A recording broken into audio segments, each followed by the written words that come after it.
Hello and welcome to the Tampering podcast, part of the Athletic NBA Show Network. I'm Sam Amick, NBA national writer at The Athletic, and I'm here this week with a young, I was going to say young man, Will, like you, grown man. How old are you now, Will? What are we I'm looking for? I'm I'm 34. I'm technically still young in this business, but I got some gray hairs coming through, so I ain't feeling so young these days. Well, this week you're fresh in terms of being my co-host, man. We got no Fred Katz, no Anthony Yeah. Slater. This is the all finals production. We are out here in Miami, heading into Game Yeah. 3. We're Listen, deep in if you're not at the finals, you're not invited on this pod. That's how we're doing it. Finals attendees only. finals only. We're pretty deep now in this Heat Nuggets life. It's been fantastic to see you on the road and be partnering with our whole group. But this week on the pod, Will, we are going to dive in on all things finals. And then in honor of our guy, Fred Katz, who hates when I talk about Lakerland, of course, we're going to talk about Kyrie Irving, LeBron James, Luka Doncic, super teams that will never happen, but that's okay. Um, and other things around the association.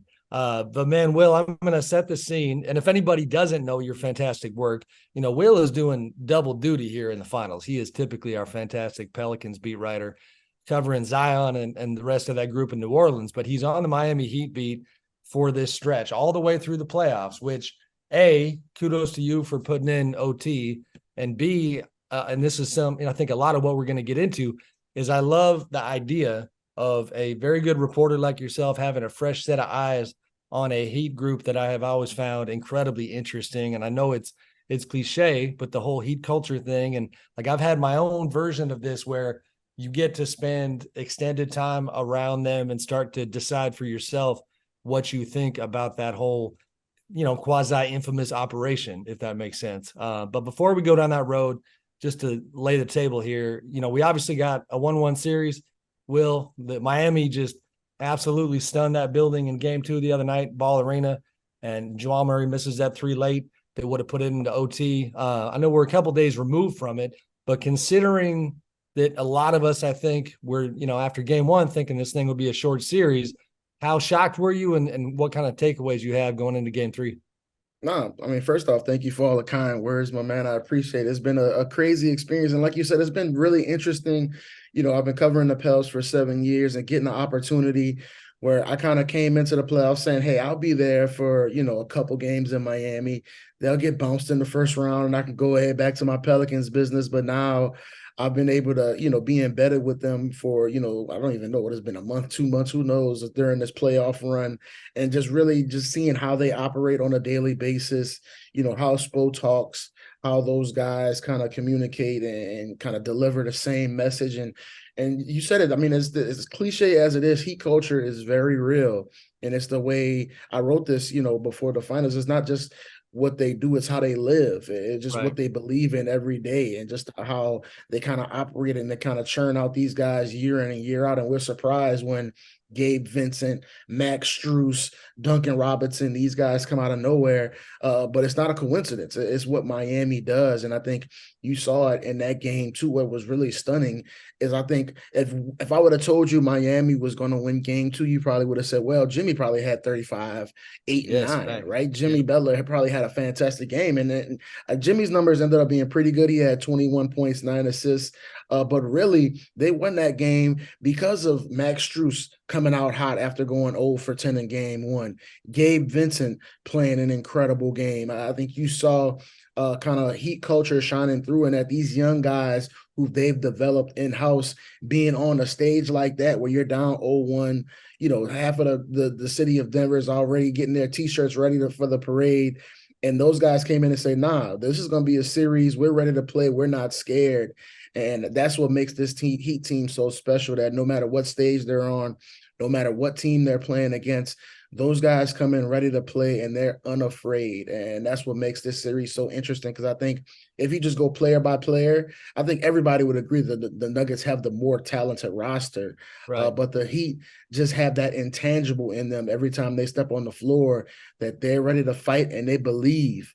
And I think that's something that you can never take away from a team, is that belief. And that's what they have, I think, over anybody else in this playoff field. No, I mean, great perspective. There's a lot to unpack there. I'm going to start with this. You kind of alluded to the idea that a lot of people thought Denver would be, on its way and celebrating pretty soon here. Admittedly, one of the things I love about covering the playoffs in like a day-to-day marathon fashion is that the pettiness is inevitable, like 1 or 2 or 3 games into each series, right? So this one, post game 2, and I had this in my column today, I kind of alluded to it. Post game 2, somebody from the Heat had kind of, leaned in a little bit and shared with me that, hey, you happen to see that column, and this is a guy I respect greatly. And listen, we've all written stuff that you could argue might miss the mark, but Mark Kislett from the Denver Post been doing this a long time, and Mark had a column that he basically said, just clear the streets, get the parade ready. Here come the Nuggets, and that is how a lot of people I think felt after game 1. And and he kind of had the stones to put himself out there and write it. But when they lose game 2, of course the Heat are gonna. This is what happens. Then they kind of say, "Oh yeah, we saw that. That we thought that was an interesting little bulletin board material," and here they are. But the Spo part to me, as far as we takeaways game 2 going into game 3, watching Spo kind of post game press conference and the way his mind works, and a lot of focus, of course, on that last answer to the question from Ramona Shelburne of ESPN when she asked about how they guarded Jokic. I'm going to kind of skip past that. I thought that was, not that big a deal.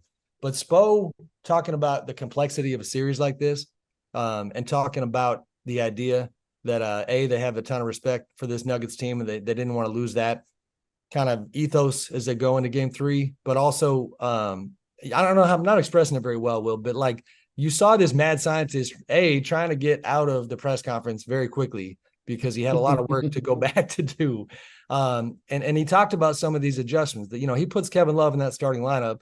And I hear you on the Jimmy Butler part that he didn't play all that well, but defensively, Kevin being in that lineup obviously moves Jimmy over to Jamal. And Jamal, was not nearly as impactful in game 2 as he was in game 1. I don't know if you want to go down that road or what else jumped out at you, but they got it done.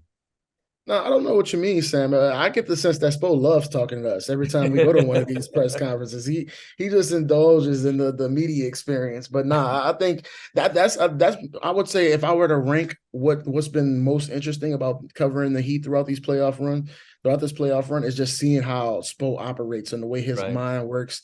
I think he's a brilliant coach, and I think you knew that going in, but being around him on a daily basis, you really get a glimpse of just the way he views the game, the way he prepares that team, how he's able to kind of balance his logic, the way he moves on a day-to-day basis. But he's a very emotional coach, and he coaches with his feeling. He's not a pure X's and O's guy. He coaches.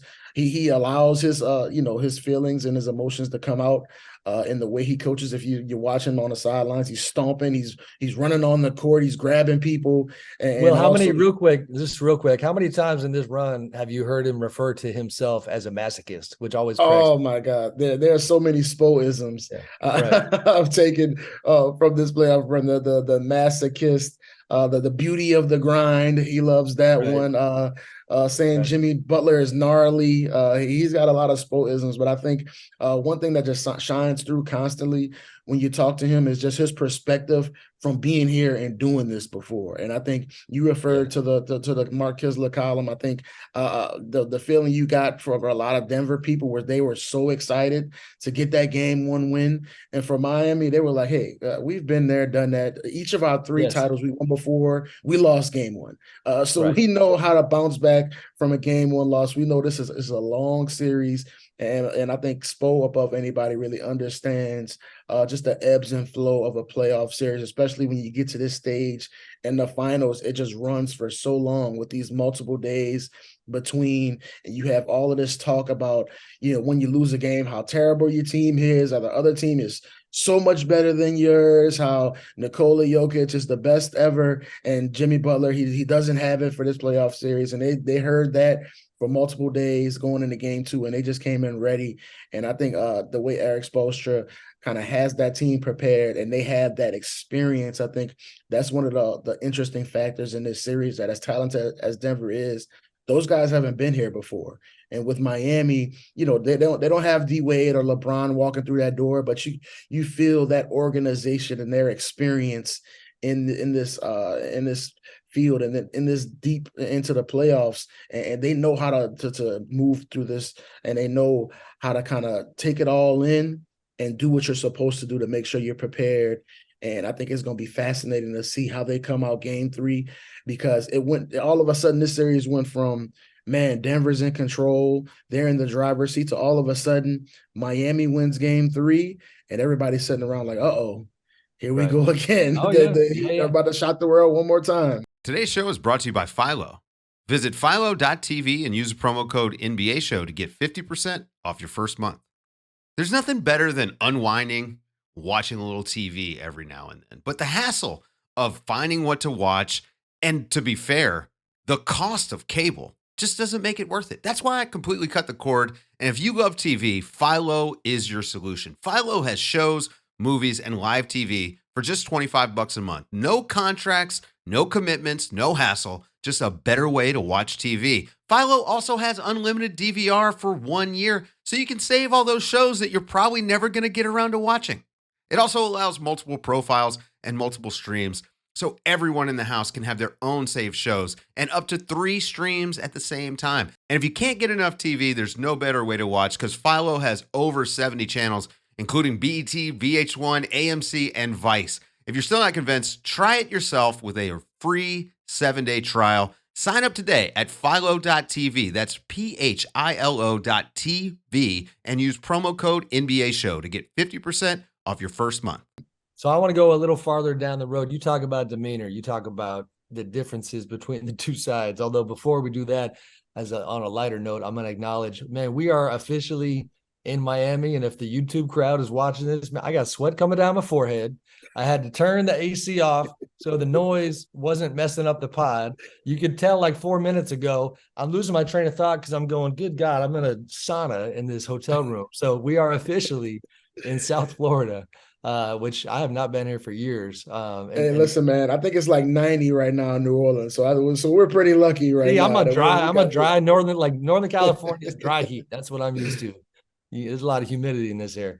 But, the Nuggets, they're feeling the heat, pun intended, right? So after game 2, and you know me well enough, I'm a sucker for, of course, we're going to get into some more of the X's and O's of this series, but the human component always intrigued me quite a bit. And I thought after game 2, and without any hyperbole attached, that there was a pretty significant difference in the demeanor and the two sides in terms of handling loss. After game 1, Miami could not have been more mellow, light, even. You know what I mean? I wrote about Kevin Love, and I talked to him after game 1, the way he kind of rolled.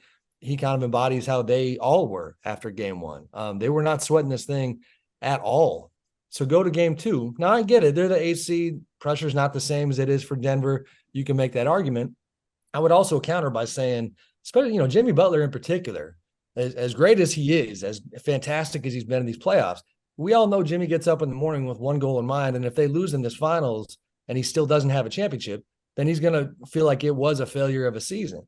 And so this is a championship group that, has its own expectations are as great as Denver's, if that makes sense. But they were chill after game 1. Denver after game 2, I'm looking left, looking right, and man, there were signs all over the place of them cracking a bit. And we'll see if that carries over into game 3. And again, this is kind of what I wrote today. And to share a few of those things, for one, not to make it about the media, but you had quite a few guys that did not talk post-game media. And it just felt like it was a group that just, they were in their feels a little bit, didn't want to talk, didn't want to share, didn't want to have to stand in front of those mics. Michael Porter Jr., I believe, was the only one who did so without being excused by the league. There were other reasons for Aaron Gordon, Kentavious Caldwell-Pope, but whatever the reasons, and I'm not sitting here trying to, kind of put them out there like that, but like it shows something to me when guys, handle post-game like that. Michael Malone was very tough on his team, and we'll see if that sometimes it works, sometimes it doesn't. But to have your coach after game 3 publicly, saying things like, it's the finals, I was worried about energy, it's a concern, and really, raising red flags for all the world to see. I'm very curious to see their demeanor going into game 3 in that hostile Miami environment. And during the playoffs, that place does get pretty lit. And Miami's composure, Miami's poise, and the idea that they felt honestly more like the championship group in terms of the way they carried themselves, I think makes this series even more interesting.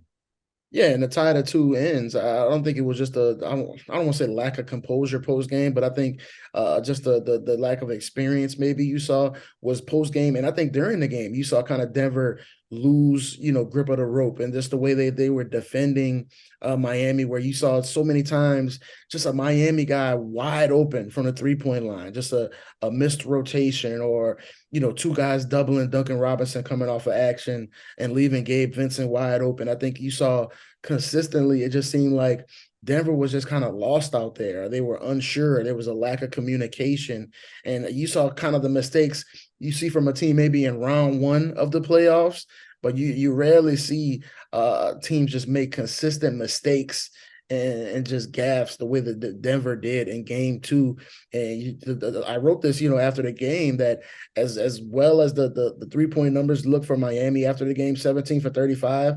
If you go through all of those 3-pointers, and I did after the game, you kind of sit back and say, man, they could have made 20, 22 3-pointers easily in this game, just from the looks they were getting and just how often Miami was just getting wide open shots. And I think that's where you saw the frustration come from Michael Malone after the game, because it wasn't just Miami was running this complex system where the guys were getting lost and there was uncertainty. It was just one drive, one pass, guys wide open. And I think over these past couple of days, I'm sure Michael Malone is getting on his team about just staying locked in and just understanding, how to communicate, how to be in the right place at the right time. And I think you saw specifically with Michael Porter Jr. and Kentavious Caldwell-Pope, I think you saw those two guys just out of just not in the right spaces. And a lot of times you saw, I think, Kentavious Caldwell-Pope fouled 2 3-point shooters during the course of that game.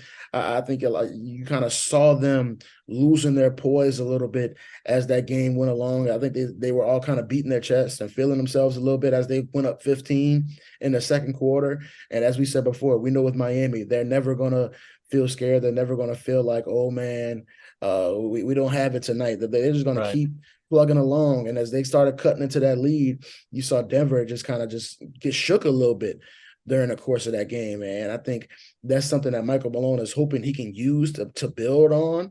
But one thing with this Miami team, and I think you saw it in the Milwaukee Bucks series, once they smell blood, once they kind of see that the Russian bleeds, that they say, we got him. And I think you saw it against Giannis, where they said, we got these guys. With Jimmy Butler was talking smack to Drew Holiday, that was him saying, yeah, we got you. We're not just going to beat you tonight.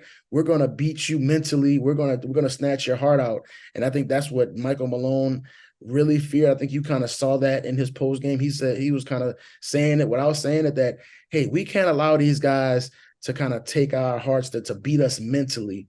We got to be prepared to play these guys, because we can't just live off of talent, because that Miami team is great for so many more reasons than just talent. Couple of takeaways for me on the Nuggets side, Will, that I would love to get your thoughts on. For one, I mentioned Porter Jr. and his post-game stuff, and even beyond that, from a composure, poise, are you ready for this stage moment type of thing, I think that's a guy I'm going to watch in game 3. He right now, through 2 games, is giving them, let's see here, 9.5 points a game.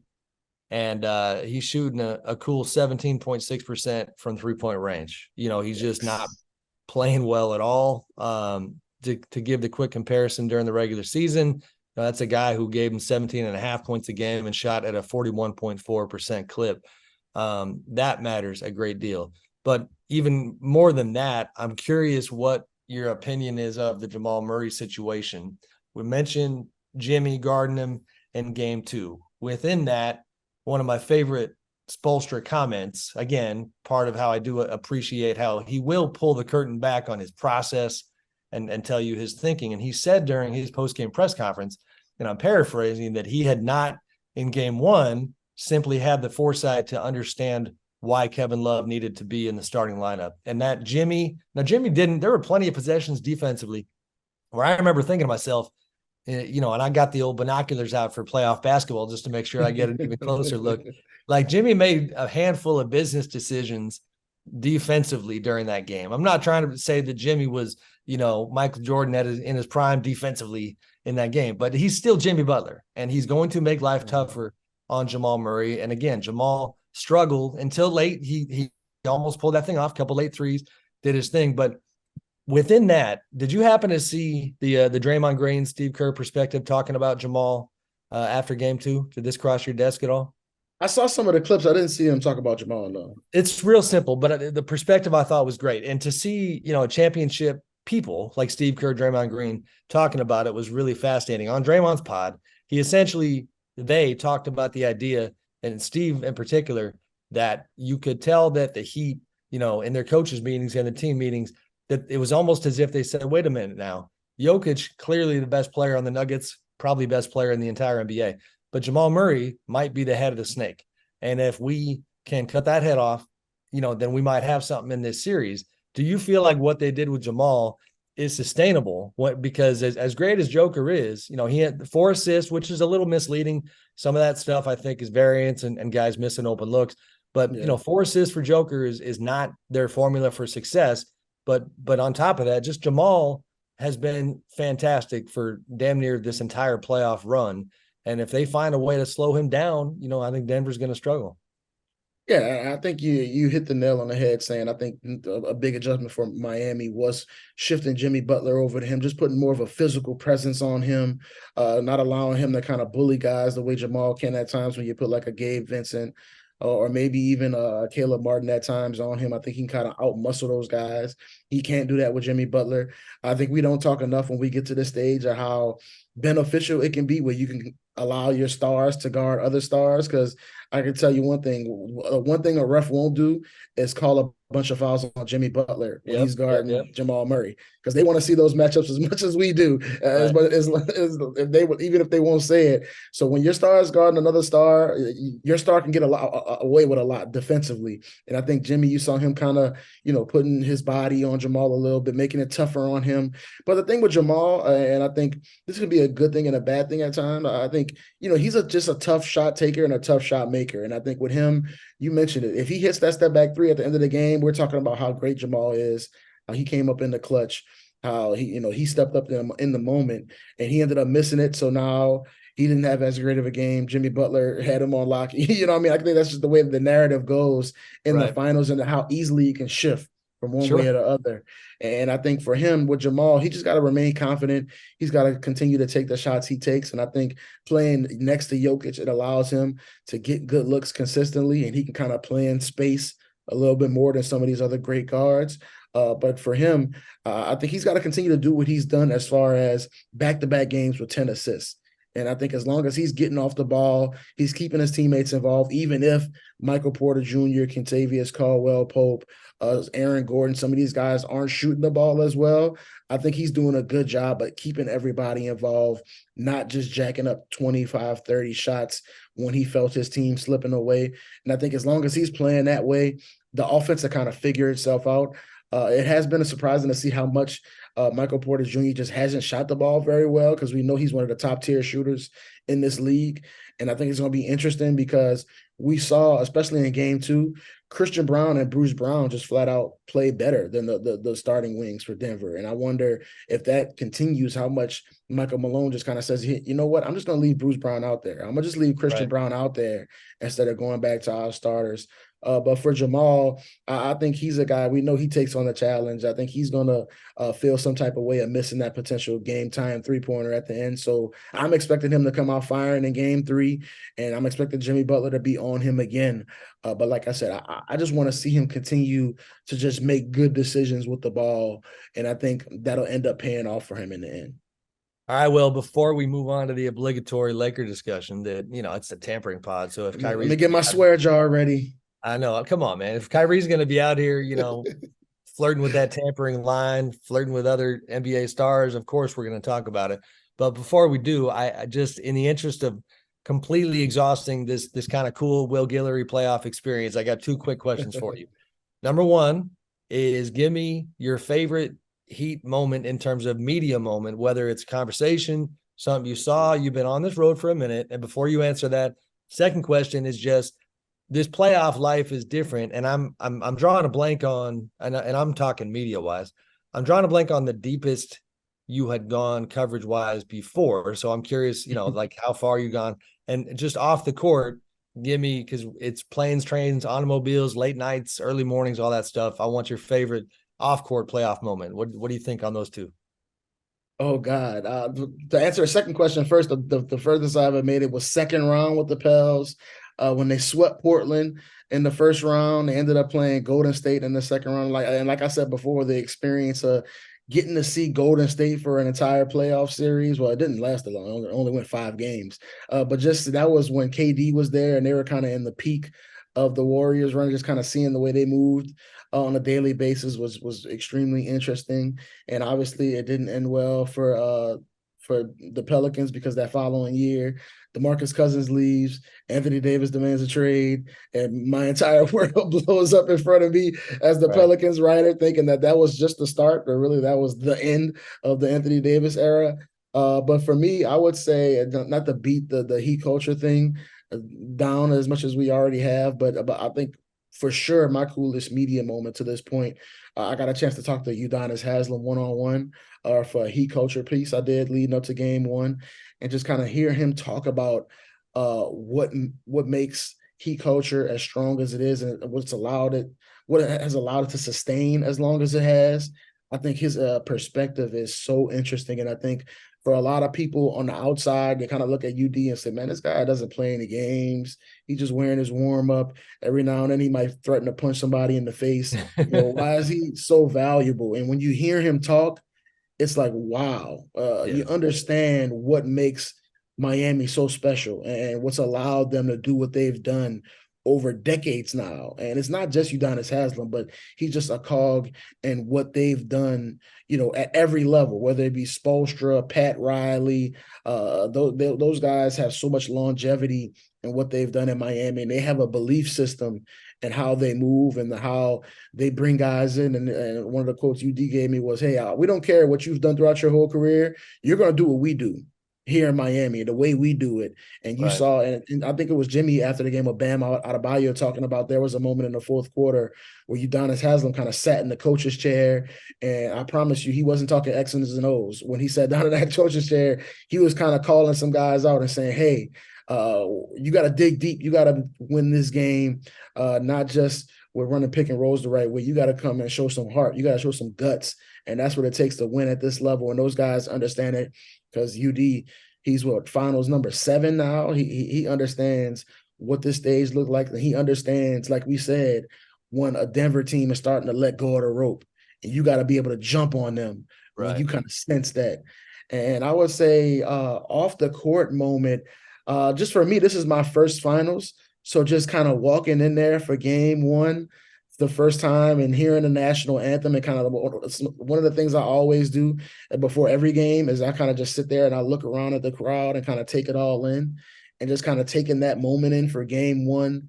Man, it was surreal. That's what I've been telling everybody that's been asking me. It's surreal just to see, this because you've been around, but I didn't know this until being in this experience. You can cover the playoffs all the way up into game 7 of the Eastern Conference Finals, Western Conference Finals. And once that switch flips and you're in the finals, it's just a different environment. Everything's different.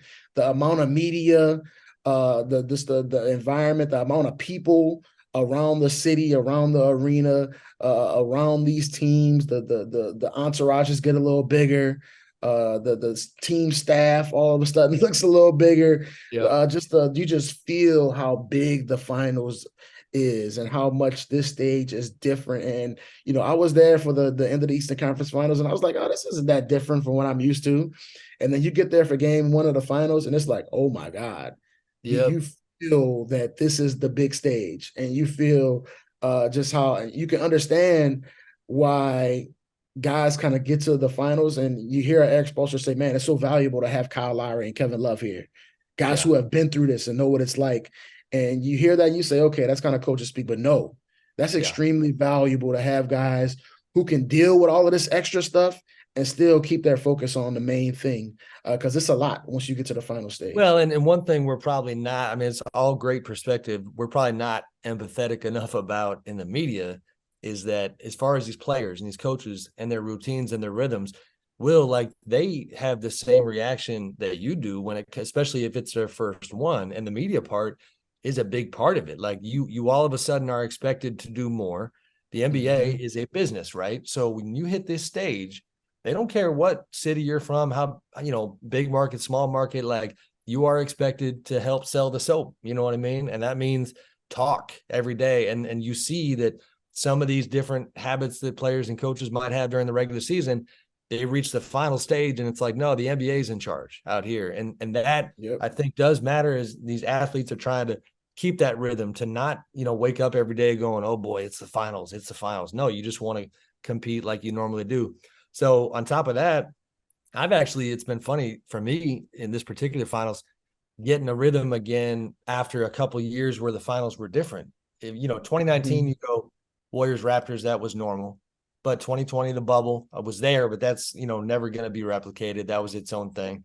Bucks, Suns, we're kind of back, but media access is limited. The group is much, much smaller, very different experience. Last year, you're kind of making your way back, but this is more full force. And I think for everybody involved, you kind of feel that difference. Today's show is brought to you by Front Door. Download the Front Door app and get a free video chat. We all have that long, incredibly nagging home to-do list that we keep putting off. It's full of annoying stuff that just needs to be fixed. A dripping dishwasher, hole in the drywall, or maybe your dryer is not actually drying your clothes. Well, wouldn't it feel great to get all that done? Well, now you can, and it's easier than ever. Introducing Front Door, the all-new one-stop home repair and maintenance app. Front Door lets you video chat with experts in real time so you can diagnose the problem faster. Sometimes you can fix it yourself on the video chat, or Front Door will send you a list of vetted and trusted pros to come out and help solve the problem. With a Front Door membership, it's easy to cross things off your home to-do list and enjoy that feeling of done. Download the app now and get a free video chat with an expert to start solving your problems today. All right, brother, before we get out of here, because we got shuttles to catch and another media day to get to, this Kyrie Irving LeBron thing, and I'll probably just kind of hit the tip of the iceberg with it, and maybe set the stage for next week when Cats can make me fill up the swear jar. But like everybody to me is kind of missing the mark in terms of the takeaways and what this reporting is. And if anybody missed it, our Shams Charania had reported that Kyrie Irving had reached out to LeBron to talk about possibly joining him in Dallas. Now, in terms of this little thing known as the CBA and salary caps and rules of the association, that kind of prospect is incredibly dim. And the idea to me of the Lakers cooperating on a potential buyout to let LeBron go to Dallas seems like a non-starter as well. But I think I'm always a sucker for all right, don't get caught up in this is delusional or even dumb because it can't happen. That's not the takeaway. The takeaway is that from the second the Lakers lost to the Nuggets, LeBron wasted zero time sending a signal that he was not content with the current state of affairs. That is it, and I know I'm subjective because I lived this, but when we had a conversation mid-season that certainly made the rounds and that he had pushed back against, when he famously said, y'all know what the F needs to happen in regards to the roster. You go from that, which is conceivably applying pressure to Lakers GM Rob Pelinka, to Rob, and a lot of times we've been pretty tough on Rob on this podcast. I'll flip it, be like, Rob, maybe took a little while to get there, but made some great moves and basically did exactly what LeBron had asked for, a more well-rounded team that looked a lot more like the team that won the title in 2020. And then the Lakers plan, and you don't have to even know this crew with the Lakers these days for them to share with you, no, we are re-signing Austin Reeves. We are re-signing Rui Hachimura. We are not going down the Kyrie Irving road. That's the messaging. Well, guess who does not appear to be happy with that? You know what I mean? So whether it's LeBron and Kyrie in LA, LeBron and Kyrie in Dallas, or just, LeBron weighing every possible option, I don't know where it leads. But if he was happy with the group and ready to try it again next year, you would not be hearing this kind of noise. Yeah, and I'm glad you took it here because I think we're going to continue on our media talk vibes here because whenever this type of stuff comes out, I think it's really interesting because the reaction for the masses is, oh my God, Kyrie and LeBron are talking. Will LeBron go to Dallas? And I think for us, and I mean, I'll speak for myself. For me, whenever I see these type of reports come out, I say, why is this coming out? Right. Because Right. I'll reveal something to people who don't know. NBA players who play for other teams talk about playing together all the time. Right. This isn't anything Right. new. As a Right. guy who covered Anthony Davis when he was in New Orleans, people were hitting him up constantly about playing Right. elsewhere, Right. and he was hitting other people up about And coming he to was New not Orleans. leaking it, or his people were not leaking it. Exactly. It wasn't ended up on Sham's timeline. So the fact Right. that we're hearing about this, Right. and LeBron isn't a guy who lets everybody know who he's texting on a daily basis. So the fact that we're hearing about this tells you something about LeBron's camp and Kyrie's camp, the way that they're moving. And I think it's fascinating because I keep going back and forth on kind of who does this benefit more? Who would really want this out or us having this conversation? And I think you're exactly right that LeBron's making it clear, and he's made it clear throughout his time in LA that he wants stars. He wants 3 stars. He wants 4 stars on his team in LA. And as much as he enjoyed that experience this year with Austin Reeves, Rui, and all of those guys fighting their way to the conference finals, I'm sure he feels like for me to win a title, I need a 3rd star next to me and AD. And it was fun doing this. But for us to win, I need to do what I did in Miami and get some stars together and win. And I think it's going to be really interesting the way Rob Pelinka moves throughout this offseason, because one thing we know about LeBron is his thoughts are going to be heard, whether it's behind closed doors or through the media. He's going to let you know how he feels. And Rob Pelinka has got and he's done a good job to this point, but he's going to have to continue to kind of move through that minefield of making sure he appeases LeBron while also doing the right thing and not making the same mistake he did with the Russell Westbrook trade. That's the thing that blows me away a little bit, is the idea that LeBron would so quickly go back to this script that did not work last time around. Now, the only kind of qualifier there is that, I think his camp would tell you the Westbrook thing obviously backfired, was a disaster, but we can't forget that was like option 3 in terms of star player joining their group. All right, it didn't work out, and so maybe he's just convinced it would with Kyrie. Lightheartedly, I'll say maybe this is all D'Lo's fault. You know what I mean? LeBron saw some of D'Lo's play late against Denver, thought about the idea that the Lakers might give him some sort of a bag, and didn't like how that made him feel, and started. I mean, can you blame the guy when your replacement is sitting courtside at your home games? You're thinking you're feeling good when you go home, and it's like, oh yeah, the guy that replaced me is sitting courtside. It's funny you say that. I've written this. That reminds me of when D'Lo was with Minnesota. I went to this shoot around. I've told this story on the pod before. It was a shoot around, or like man, what do they call them? Like, just for the scrubs that aren't getting minutes, it's just to get your working scrimmage right after shoot around. And D'Angelo was playing with the Timberwolves guys who were not getting time, and Anthony Edwards is sitting courtside. And D'Lo was having an okay game, and every time he'd hit a shot, he was shouting over at Ant, saying, "Man, why don't you love me? Why don't you love me?" And something along those lines, like trying to get Ant's love, like that. So maybe that was him in the playoffs with Kyrie. Like, why are you in my house, man? Get out of here. Now we'll see what they do. And then the other part of this too, Will, is and I don't have too much insight on this just yet. I got to make some phone calls, but the Luka component. It would make me uncomfortable if I was Luka. And that's just me talking. Like the chaos that often comes with Kyrie has come to his doorstep very quickly. I heard a pod today, friend and colleague, this group over here at the Ringer that I enjoy, Logan Murdoch and Raja Bell, were doing their thing with Howard Beck. And Raja cracked me up because he goes, did they have a rules change in Dallas where they roll 3 balls out? Is that what happens now? Because pretty high usage rate between LeBron James, Kyrie Irving, and Luka Doncic. Yeah. So, to say the least.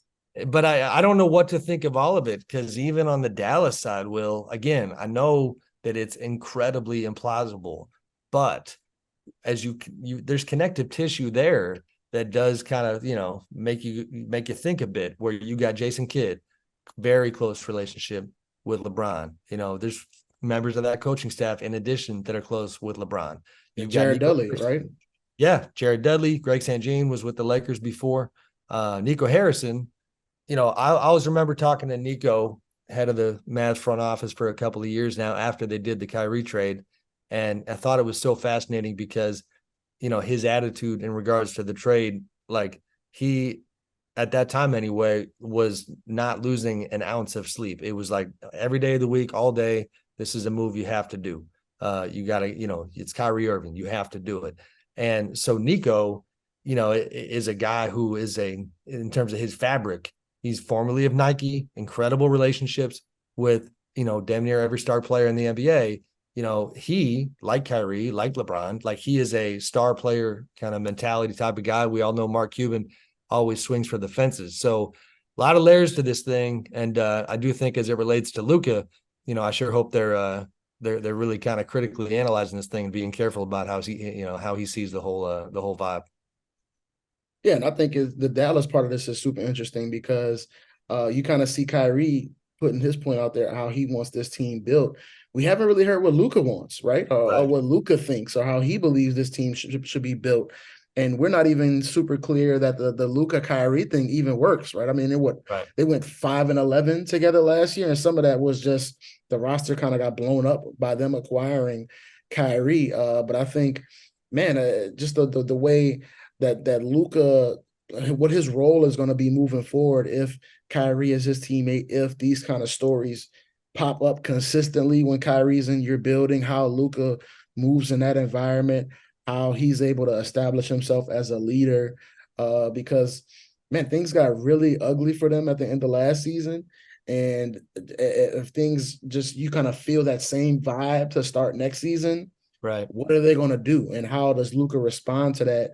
I think a lot of the NBA world is waiting to see, because we know Luka is one of the greatest players on the planet, and things just aren't going well right now in Dallas. And I think when we talk about this all the time, when you invest yourself in that Kyrie Irving business, you got to brace yourself for what comes with it. And I think this is part of it, right? That when these stories remember, Will, he jumped on social media and said, "Man, stop asking me about what I'm going to do this summer. I just want to keep it quiet." Like, okay, keep it quiet, guys. I'll text Shams and let him know. And I want you guys to talk about my off season.